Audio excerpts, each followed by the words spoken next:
Welcome back, everyone, and if you're new here, I'm so glad you found the channel. We're on an exciting journey to reach 10k subscribers by next year, and every like, comment and subscription brings us one step closer. Your support means everything. Now, let's jump into today's video. The weight of what I've done will follow humanity for generations. My name is Dr. Cassandra Wynn, and I am the woman who tore open the veil between worlds. This is my confession, my warning, and perhaps my eulogy. For 15 years, I dedicated every waking moment to a single goal: creating a functioning teleportation device. Not the theoretical quantum entanglement systems other scientists wasted time on, but an actual portal, a doorway that could instantly transport matter across the vast distances of space. The scientific community called me brilliant when they were being kind, and deranged when they thought I couldn't hear. Neither group understood what I was truly building. The Wynn Particle Displacement Initiative began as a small research team operating out of MIT, but as our theories gained traction and early prototype tests showed promise, private funding poured in. Military applications alone guaranteed virtually unlimited resources. Within 3 years, we had established a permanent research facility buried deep beneath the Cascade Mountains, far from prying eyes and potential collateral damage. The teleportation chamber was a technological marvel, a ring-shaped platform 20 meters in diameter, surrounded by 12 curved pylons that generated the wormhole field. The walls of the circular room were lined with cooling systems and enough computing power to simulate galaxy formation.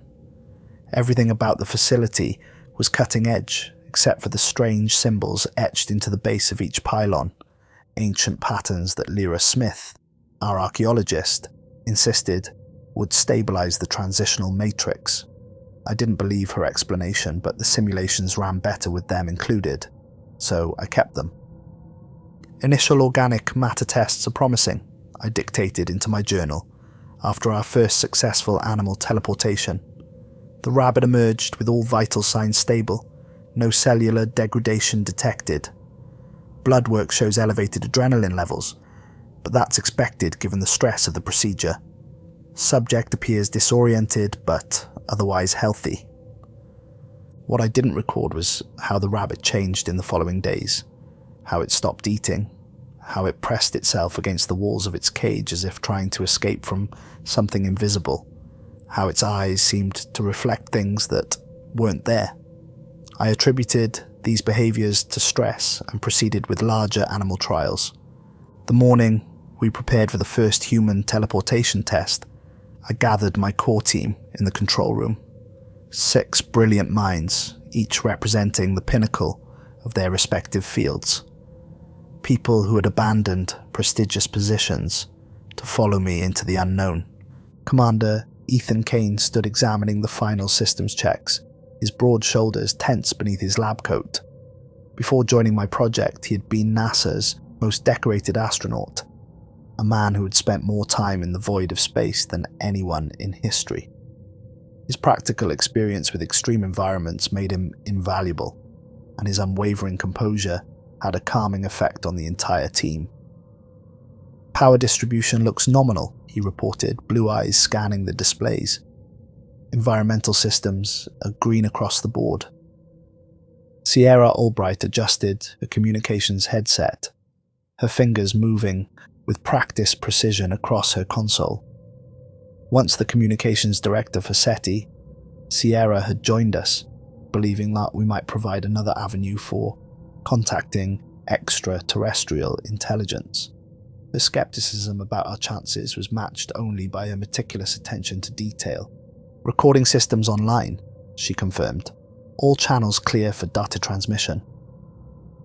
Dr. Reza Fadil, my former professor and mentor, monitored the biological feedback mechanisms with intense focus.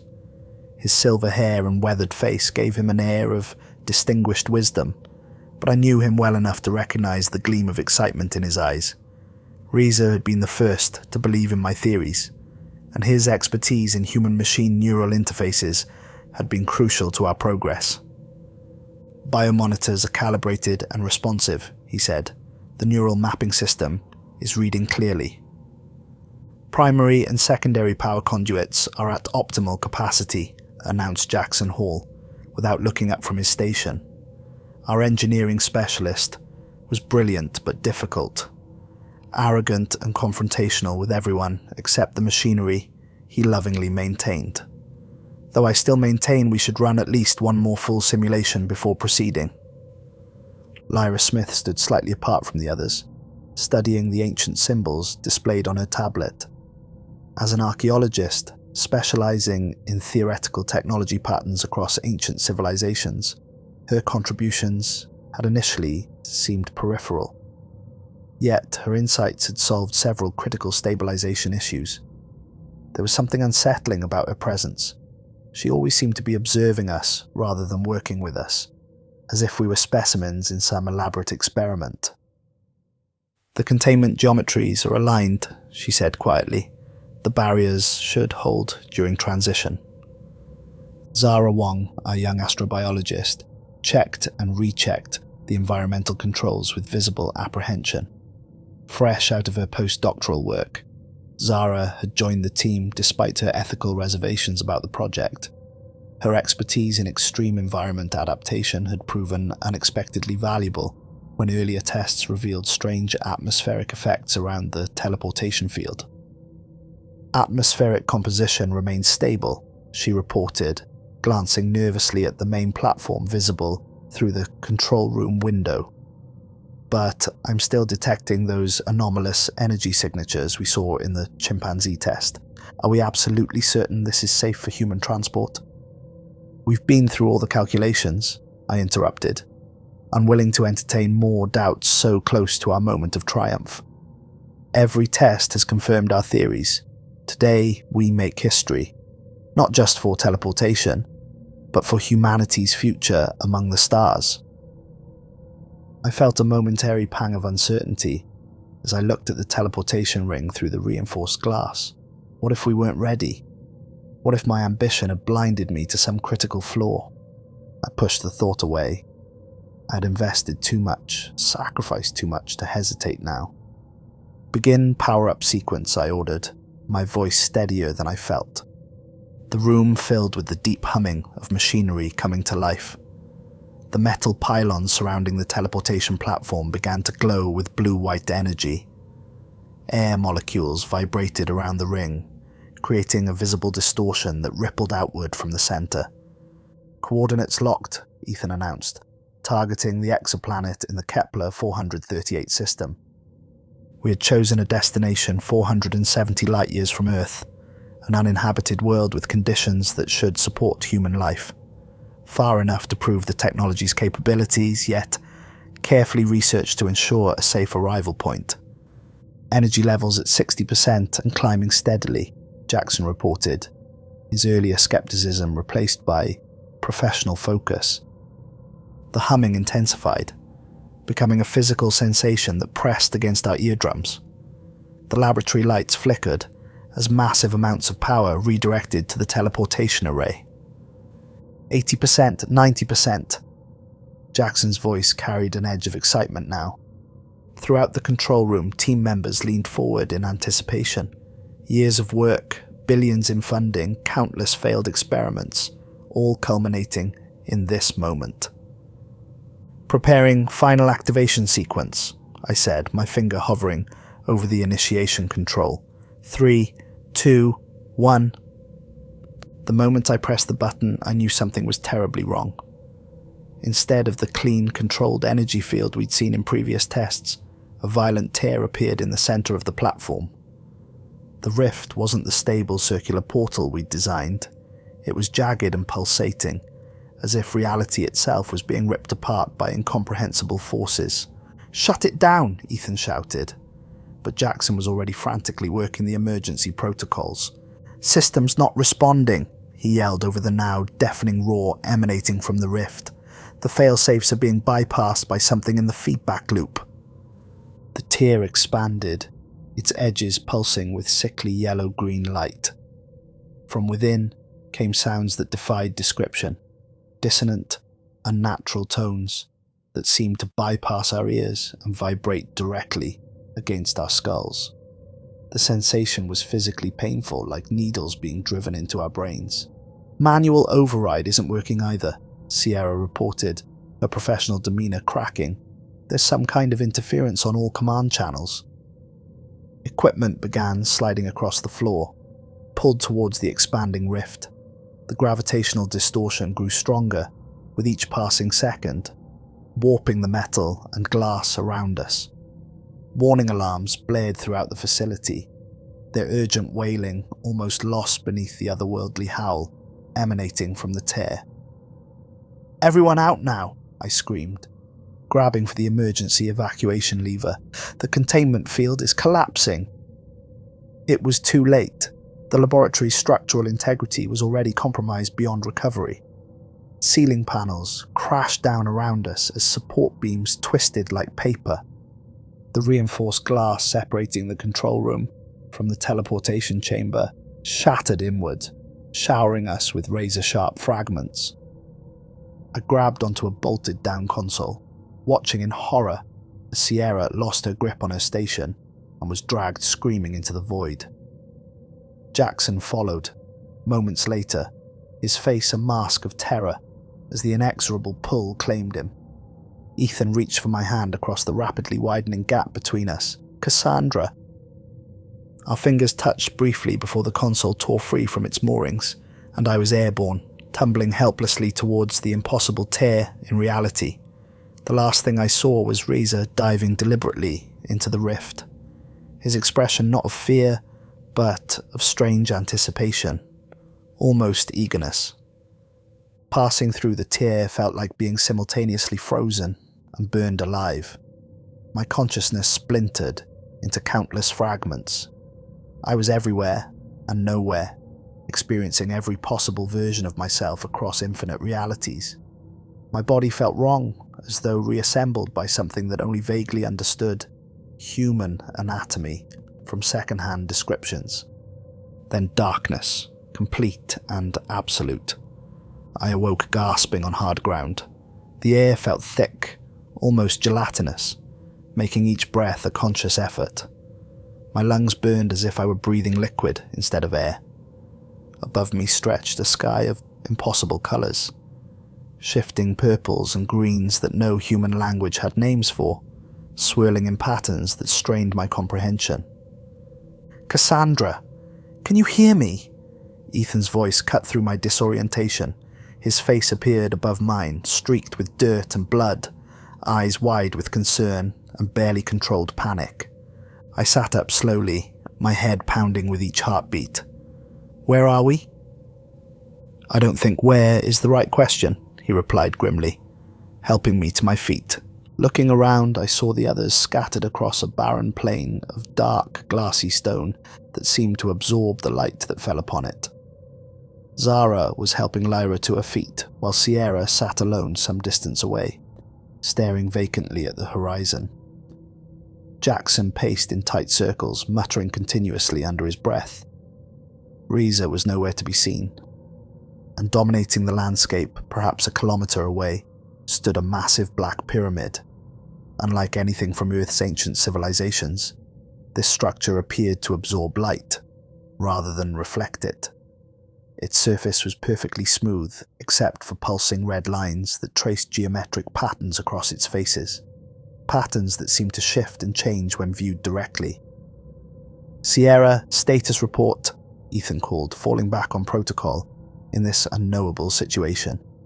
Sierra didn't respond at first, continuing to stare at nothing. When Ethan approached and gently touched her shoulder, she blinked rapidly and seemed to return to herself. "Communications equipment is functional," she said mechanically, her voice oddly flat.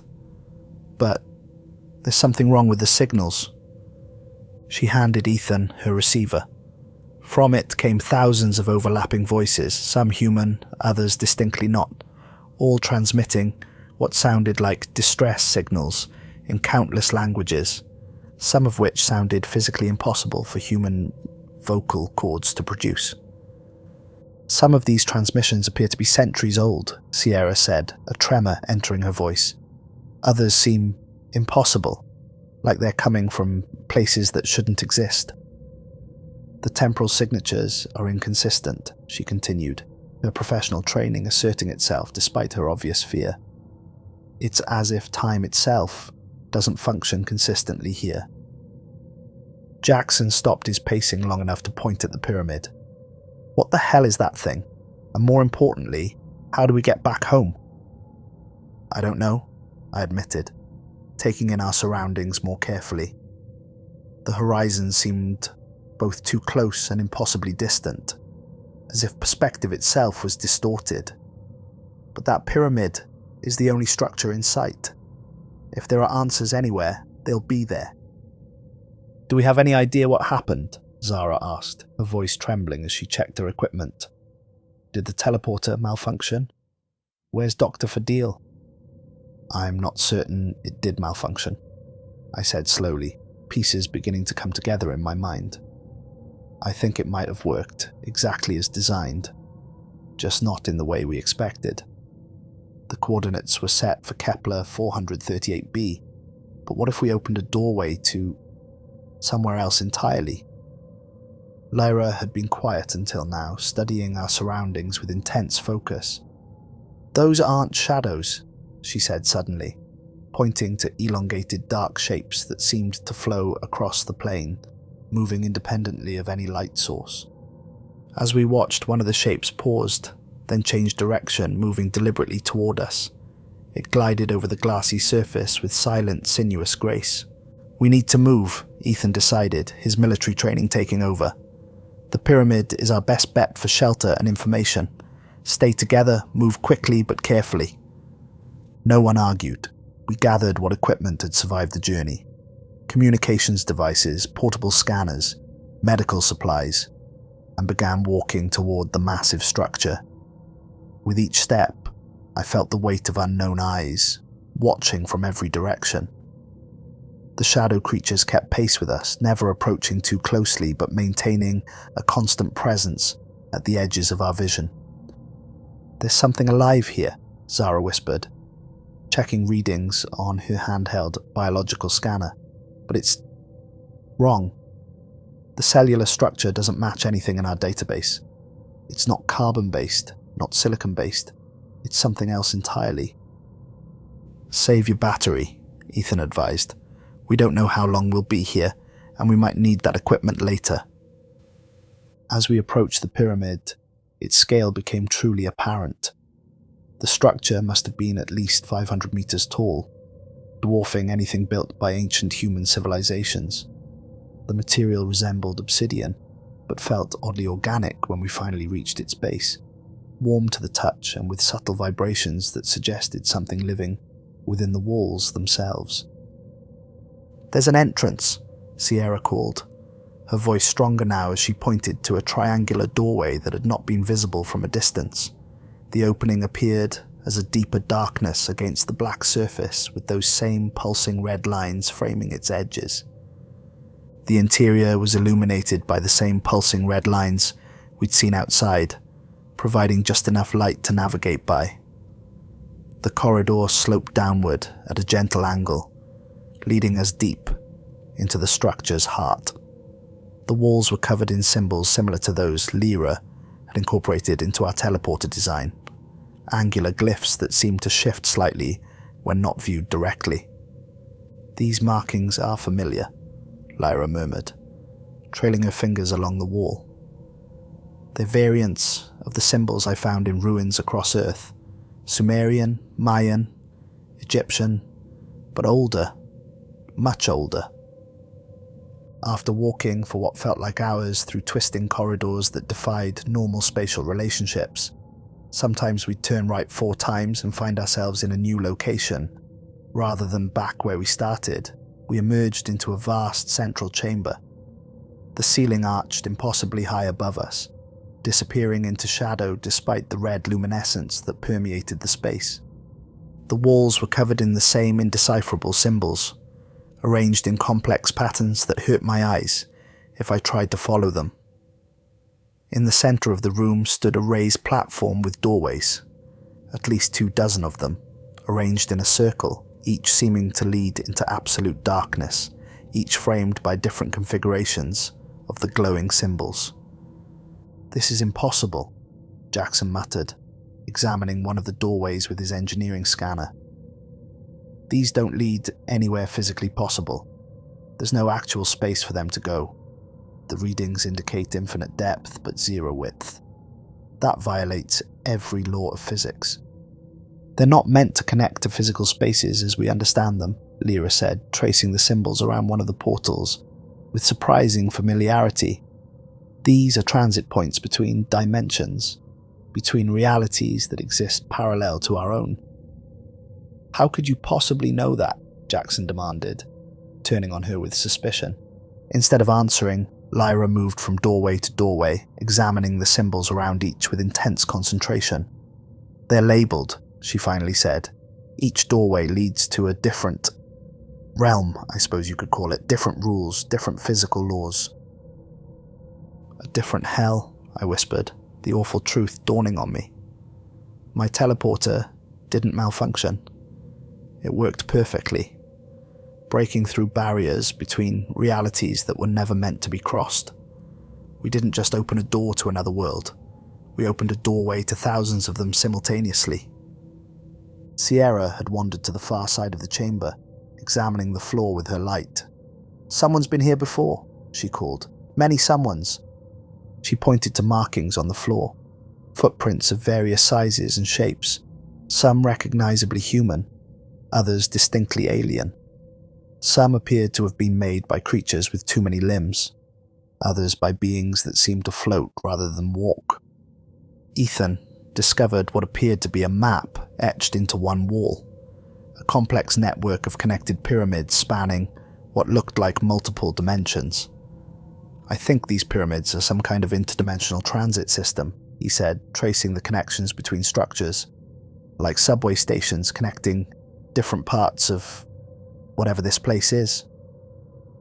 Before anyone could respond, the entire structure shuddered violently. The floor beneath us shifted, opening cracks that spread rapidly across the chamber. The red lines pulsed faster, changing from crimson to a sickly orange. "Look out!"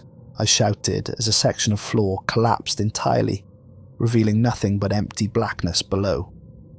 Sierra and Jackson, standing near one of the doorways, lost their footing as the floor tilted beneath them. They slid towards the portal, screaming as they were pulled into its darkness before anyone could reach them.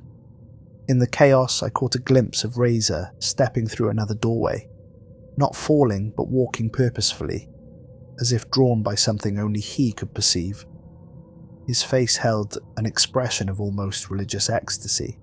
When the tremors finally subsided, only 4 of us remained. Myself, Ethan, Lyra, and Zara.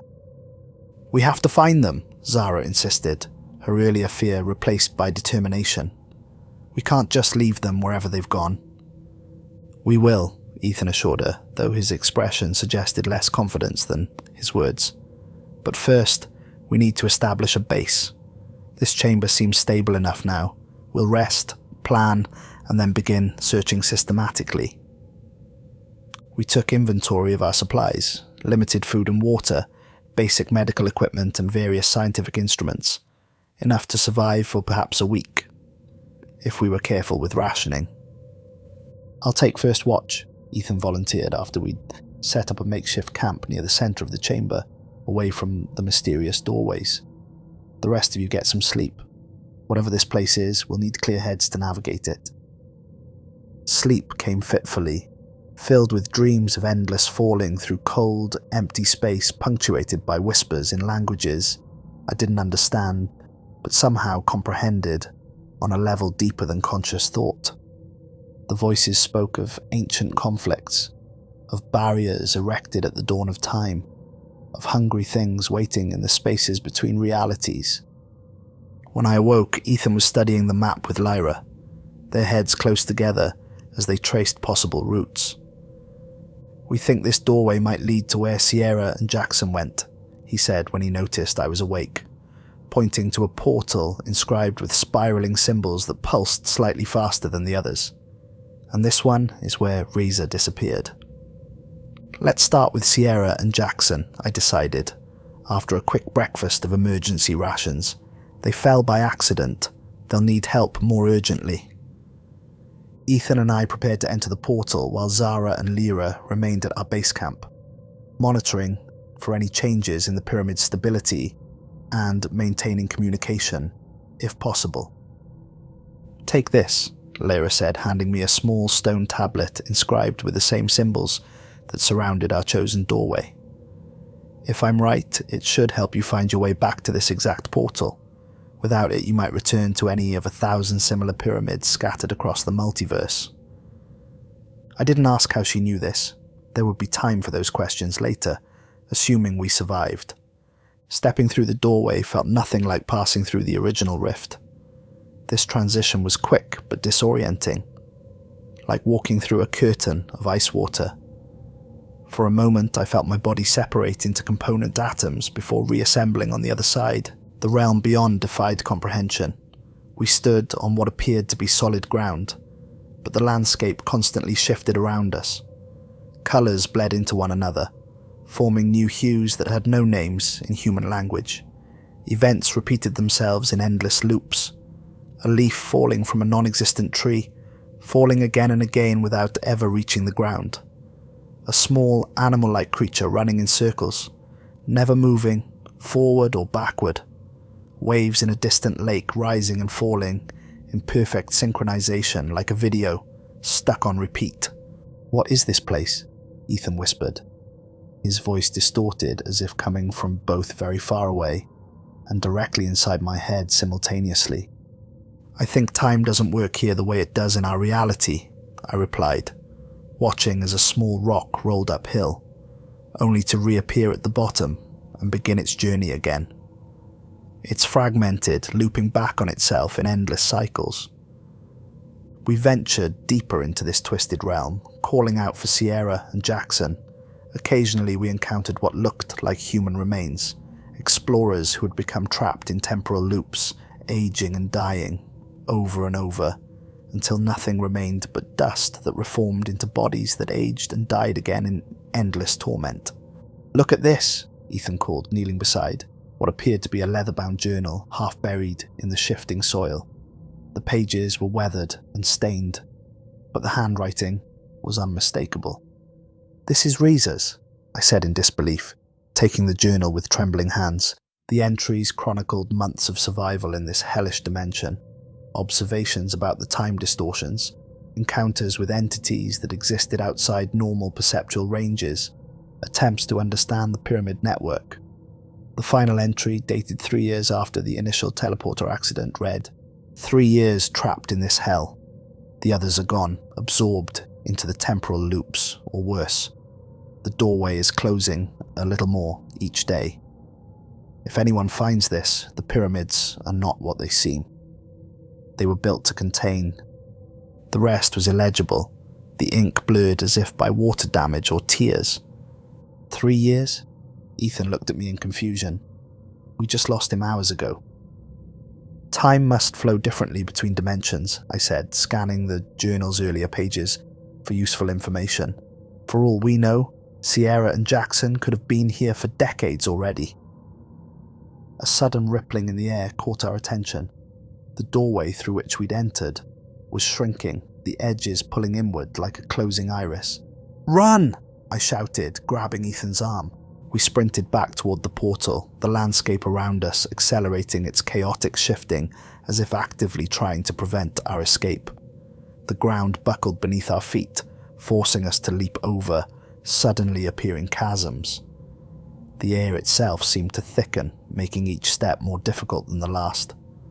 We dove through the portal just as it contracted to the size of a pinhole, feeling that same disorienting sensation of molecular disassembly and reassembly.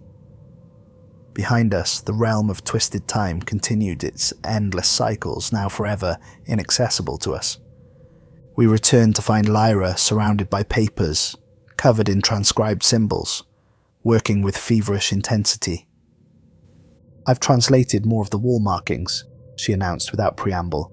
"These pyramids are ancient, far older than human civilization, older perhaps than Earth itself."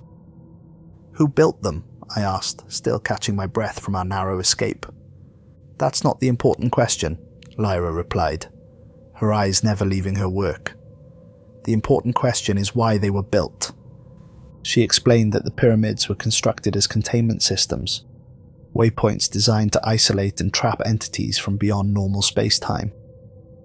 The doorways weren't meant for travel, but for segregation, keeping these entities imprisoned in pocket dimensions, where they could do no harm to the wider multiverse. "Your teleporter didn't create these hellish dimensions," she said, finally looking up to meet my gaze. "It simply opened doors that were meant to stay closed. The technology you developed resonated with the frequency of these ancient barriers, weakening them enough for breaches to occur." "You seem to know an awful lot about this," Ethan observed, suspicion evident in his voice. "Almost as if you expected it." Lyra hesitated, then met my gaze directly. "I wasn't randomly selected for your team, Cassandra. I've been studying these pyramids my entire career." "That's impossible," I argued. "No one knew about them until now. They exist outside our dimension." "No one in your scientific community," she corrected. "There have always been certain groups who maintain knowledge of the old ways. My organization has monitored potential breach points for centuries, intervening when necessary to prevent exactly this kind of catastrophe." "You're saying you infiltrated my project?" I asked, anger rising through my exhaustion and fear. "You could have just told me the risks." "Would you have believed me?" Lyra countered. "Would you have abandoned your life's work because some archaeologist spouted what sounded like mystical nonsense about ancient interdimensional prisons? Scientists like you never listen until it's too late."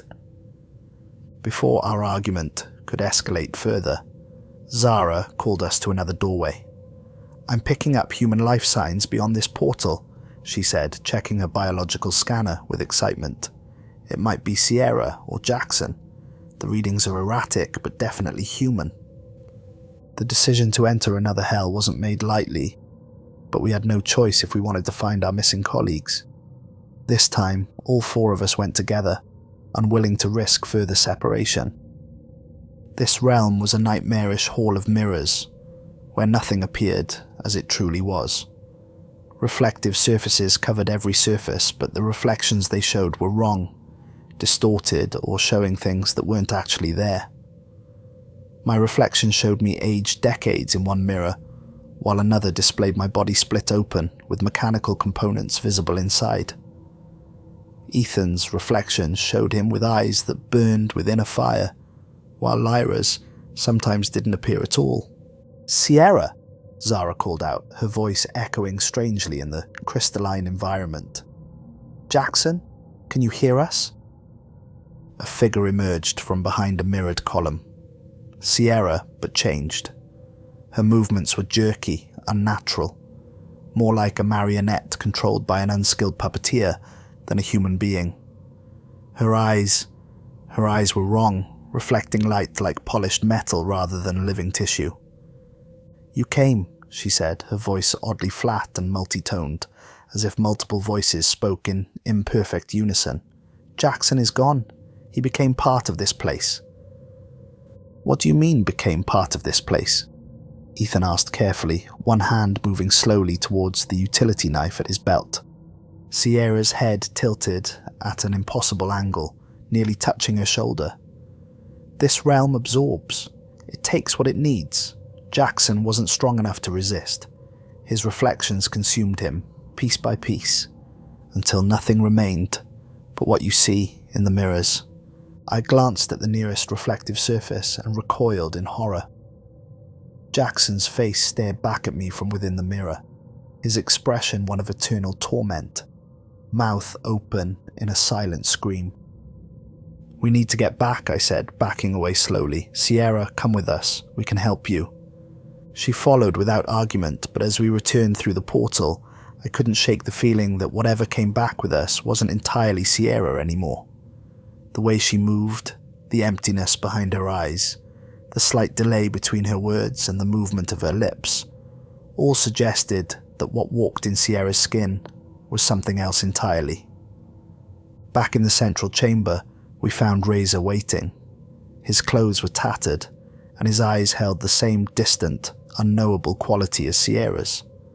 A strange symbol had been carved into his forehead, similar to the glyphs on the walls, but more angular, more aggressive in its geometry.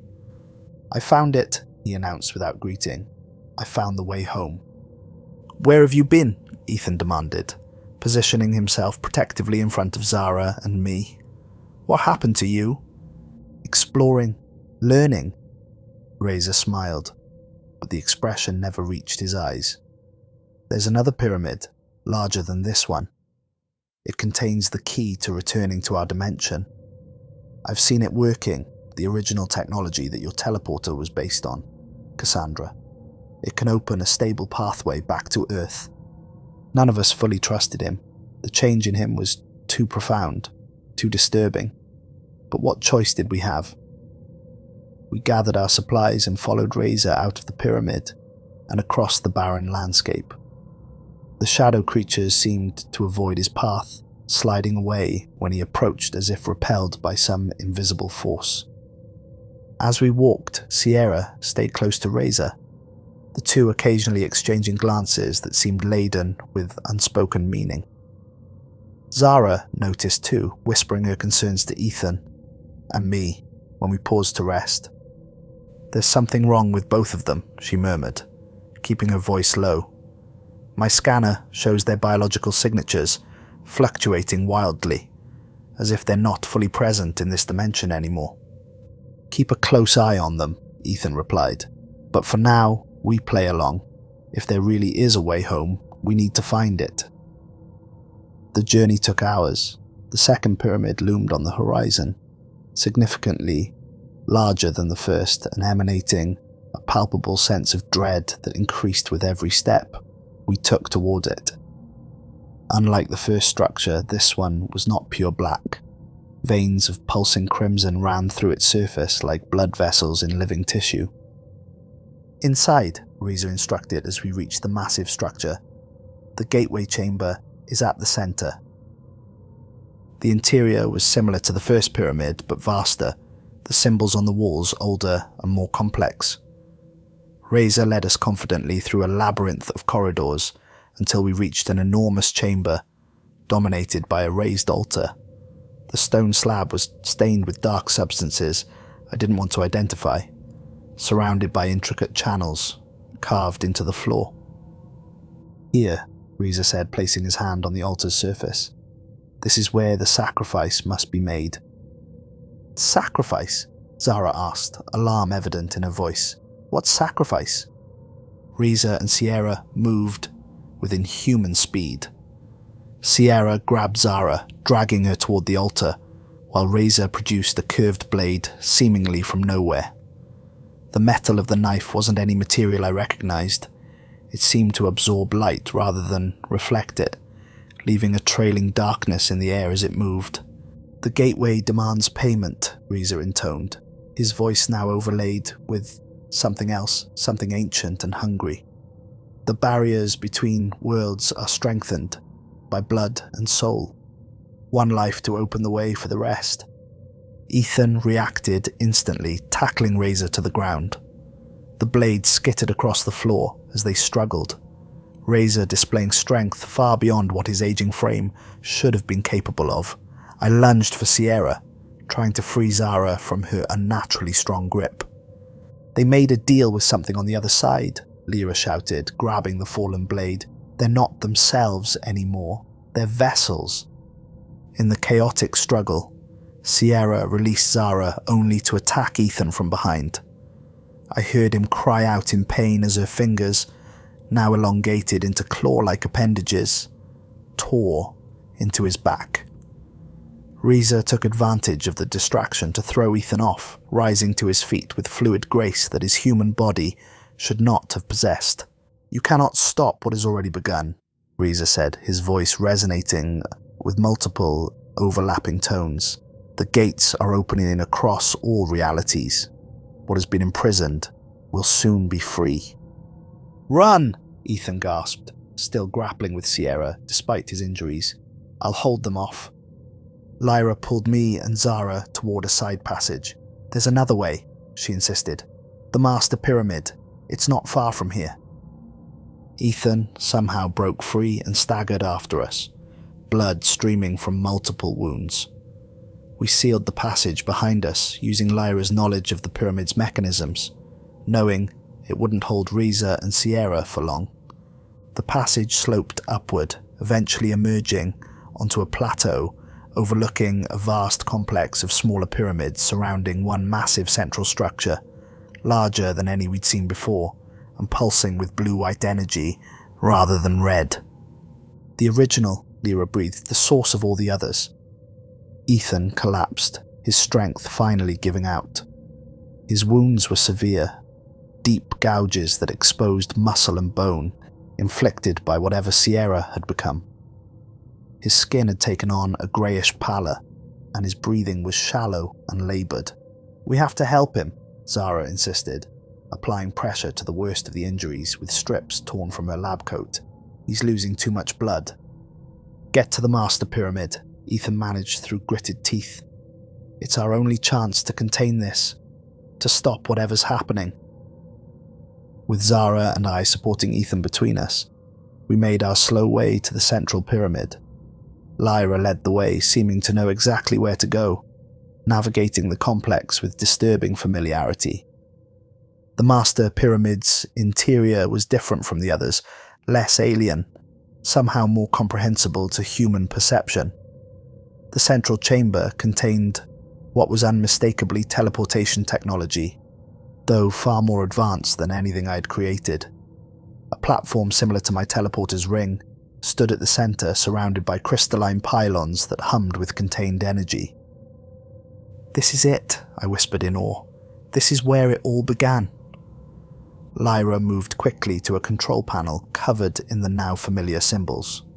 "These pyramids weren't built as transit stations," she explained as she worked, her fingers moving with practiced precision across controls that shouldn't have been familiar to her. "They were prisons, engineered to contain entities that existed before our universe took its current form."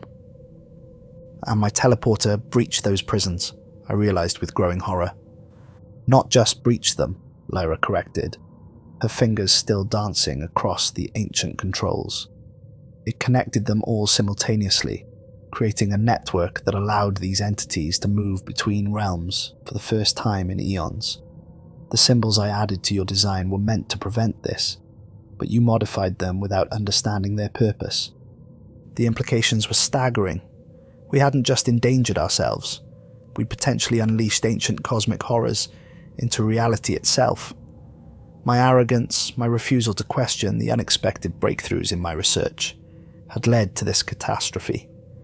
The pyramid suddenly hummed to life around us, responding to Lyra's commands.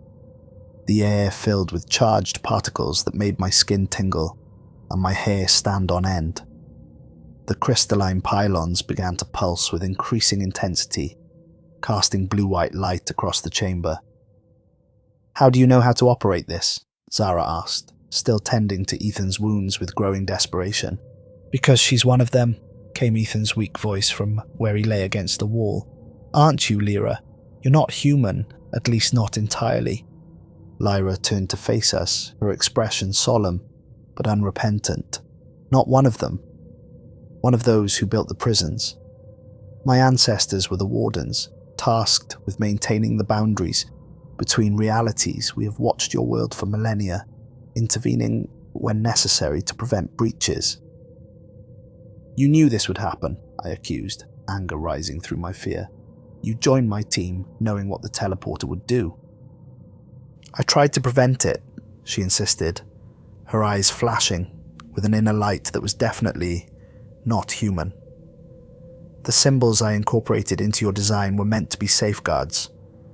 I altered your equations when you weren't looking, introduced deliberate errors that should have made the teleporter harmless. But you kept correcting my mistakes, kept pushing forward with a determination that bordered on obsession. "Can you fix this?" Zara asked desperately. "Can you close the rifts?" "Yes," Lyra said, her voice softening. "But there's a cost. The system requires a living consciousness to guide the sealing process, to serve as an anchor between dimensions. Someone must remain behind to ensure all doorways are closed properly." Ethan struggled to his feet, leaning heavily against the wall. Blood soaked his clothing, but his eyes were clear and determined. "I'll do it." "Ethan, no," I began, moving toward him. "I'm already dying, Cassandra," he interrupted, his voice surprisingly steady, despite his pallor. "Whatever was inside Sierra, it's poisoned me. I can feel it spreading." He pulled aside the makeshift bandage on his shoulder, revealing black veins spreading outward from the wound. "Let me do this one last thing." "He's right," Lyra confirmed quietly. "The infection is spreading rapidly. He has hours at most before it reaches his heart." The decision tore at my heart, but I knew he was right. There was no time to find another solution. Already we could hear distant sounds suggesting Riza and Sierra had broken through the sealed passage and were following our trail. Lyra quickly instructed Ethan on the necessary procedures while preparing the pyramid's teleportation system to return the rest of us home. She worked with practiced efficiency, as if she'd performed these actions countless times before. "It's ready," she announced finally. "Once we're gone, Ethan will activate the sequence. Every rift will close simultaneously, sealing the entities back in their respective prisons." "What about the people they've possessed?" Zara asked. "What happens to Sierra and the others?" "The connection will be severed," Lyra explained. "Whether their original consciousnesses can reassert control depends on how complete the possession was.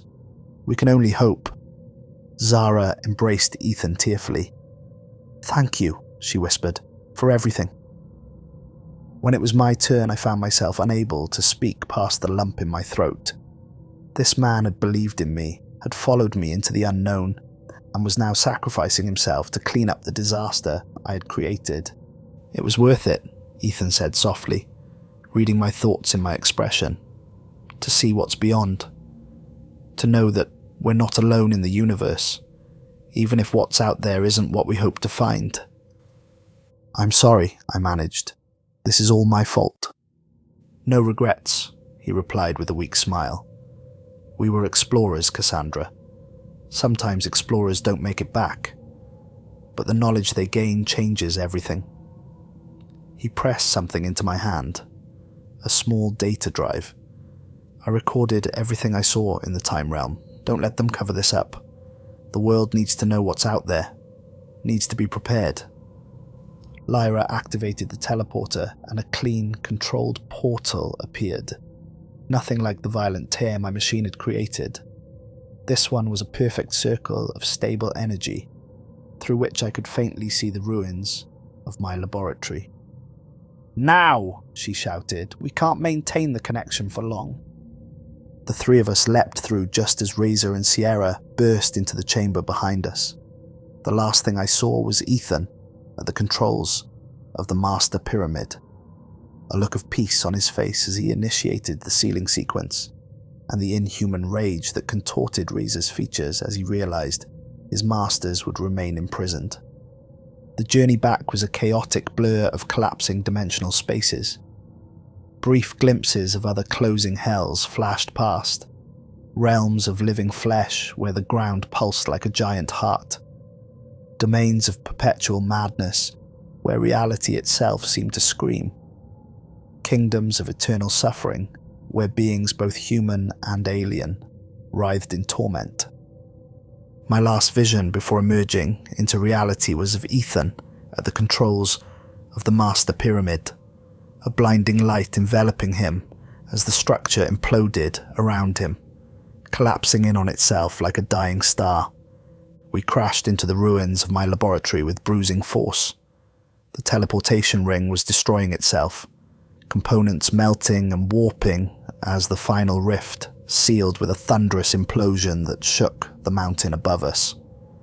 Emergency systems activated, filling the chamber with fire suppression foam and the wail of alarms.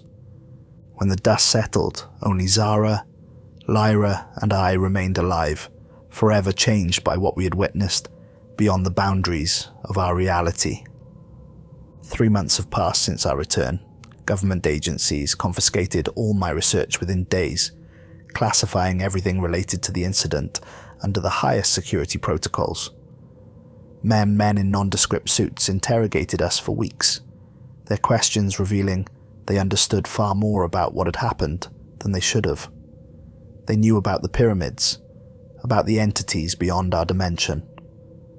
This wasn't the first breach, I realized, just the most serious. Zara retreated to a remote Buddhist monastery in Nepal, seeking to process her experiences through meditation and isolation. The last email I received from her mentioned dreams of infinite doorways and voices that speak in geometric patterns. I worry for her sanity, but perhaps distance from the world is what she needs to heal. Lyra vanished without explanation 1 week after our return. Back to her people, I assume, whatever and wherever they may be. She left behind a small stone tablet covered in those familiar symbols, a warning, a reminder, or perhaps a key to be used if the worst should happen again. I document everything I can remember in a journal, knowing these records will likely be confiscated too if discovered.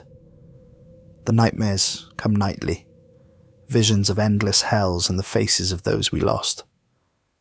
In my dreams, I see Sierra and Jackson trapped in their respective nightmare realms, suffering eternally because of my ambition. I see Reza, or the thing wearing his skin, raging against the sealed barriers, seeking new ways to break through. Sometimes I notice subtle wrongness in the world around her, me. Stars in slightly different positions than they should be. Shadows that move when nothing casts them. Reflections that lag just a fraction of a second behind their owners. The world feels thinner somehow, as if the boundary between our reality and what lies beyond never fully healed. The official story is that my laboratory was destroyed in a catastrophic power failure. The project has been officially terminated, all funding redirected to more promising avenues of research. My colleagues in the scientific community avoid me now, whether from orders received or simple instinct, I cannot say. Last night I realized the most terrifying truth of all. My teleporter wasn't the first attempt to breach these barriers. Throughout human history, there have been others who glimpsed the network of hells and sought to access them.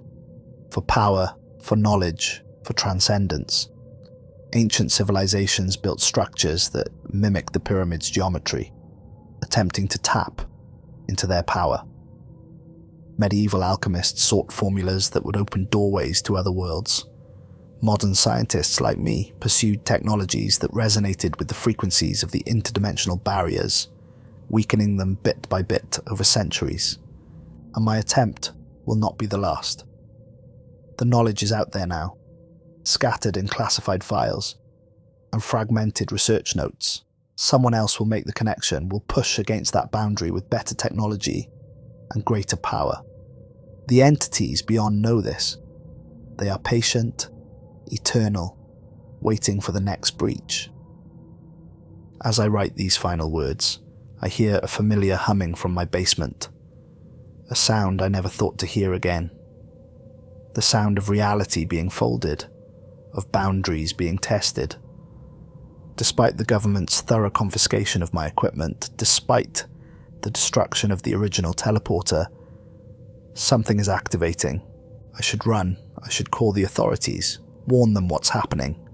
Instead, I find myself walking down the stairs, drawn by an inexplicable compulsion. The basement lights flicker as power drains to feed whatever is generating that distinctive hum. In the shadows of my makeshift home laboratory, a small tear has appeared. Not in any device, but in the air itself. A jagged wound in reality that pulses with that same sickly yellow-green light. Through it, I glimpse a barren plain of glassy black stone. I see the distant pyramid, its red lines pulsing in greeting, and walking across that plain, coming steadily closer to the rift, I see familiar figures. Sierra, Jackson, Reza, and others I don't recognize. Their movements wrong, their eyes reflecting a hunger that transcends human understanding. But it's the figure leading them that freezes my blood. Ethan, or something wearing Ethan's face, smiling with too many teeth, eyes burning with inhuman light. "We found another way," he says, his voice echoing, both from beyond the rift and somehow inside my own head. "You opened the first door, Cassandra. Now we're opening all of them."